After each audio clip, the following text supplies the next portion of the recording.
ಎಷ್ಟು ವರ್ಷ ಆಯ್ತು ಡ್ರೈವಿಂಗಲ್ಲಿ? ಹೆವಿ ಗಾಡಿ ಅಲ್ಲ ಇದು? ಏನು ತಗೊಂಡ್ಬಂದಿದ್ದೀರಾ ಇಲ್ಲಿಗೆ? ಮೆಕ್ಕೆಜೋಳ ಮೆಕ್ಕೆಜೋಳ. ಇಲ್ಲಿಂದ ಏನು ತಗೊಂಡೋಗ್ತೀರಾ? ಹೋಗ. ಎಷ್ಟು ವರ್ಷ ಆಯಿತು ಡ್ರೈವಿಂಗಲ್ಲಿ? 16 ವರ್ಷ. ಹೌದಾ, ಎಷ್ಟು ವರ್ಷ ಆಯ್ತಾ? ಊರಲ್ಲಿ ಏನು ಕೃಷಿ ಏನಾದರೂ ಉಂಟಾ? ಡ್ರೈವಿಂಗ್ ಫೀಲ್ಡ್ ಹೇಗಾಗುತ್ತೆ ಸರ್? ಫೀಲ್ಡ್ ಖುಷಿ ಆಗುತ್ತಾ? ಯಾಕೆ? ಇದು ತುಂಬ ಎಲ್ಲ ಹಾಕಬೇಕಾಗತ್ತೆ, ಅಲ್ಲಿ ಹೋಗ್ಬೇಕು, ಕಷ್ಟ ಆಗುತ್ತೆ. ಹೌದೌದು, ತುಂಬ ಹೆವಿ ಗಾಡಿ ಅಲ್ಲ ಇದು? ಹೆವಿ ಗಾಡಿ ಸರ್, ತುಂಬ ಲಾಂಗ್ ಉಂಟಲ್ವಾ? ಹೌದು ಸರ್. ಸೊ ಹಾಗೆ ನಿಮ್ಮದು ಎಕ್ಸ್ಪೀರಿಯನ್ಸ್ ಅಲ್ವಾ? ಹಾಂ ಸರ್. ಯಾವ ಕಡೆಯಲ್ಲಿ ಹೋಗ್ತೀರಿ ಸರ್ ಟ್ರಕ್ಕಲ್ಲಿ?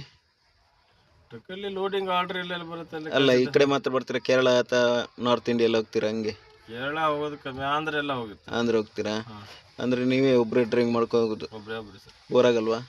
ಆಗತ್ತೆ, ಏನು ಮಾಡೋದು. ಹೌದಾ? ಅಲ್ಲ, ವೆದರ್ ಎಲ್ಲ ಸೆಟ್ ಆಗುತ್ತೆ ನಿಮಗೆ ಬೇರೆ ಬೇರೆ ಪ್ಲೇಸಿಗೆ ಹೋದಾಗ? ಸೆಟ್ ಆಗುತ್ತೆ, ಕೆಲವೊಂದು ಸೆಕೆಯಲ್ಲಿ ಸೆಟ್ ಆಗೋದಿಲ್ಲ. ಹೌದಾ? ಹ್ಞೂ. ಓಕೆ ಅನಿಲ್ ಅವರೇ, all the best. Okay sir. Take care, happy journey, safe journey, ಖುಷಿಯಾಗಿರಿ. Okay sir. Thank you. Thank you.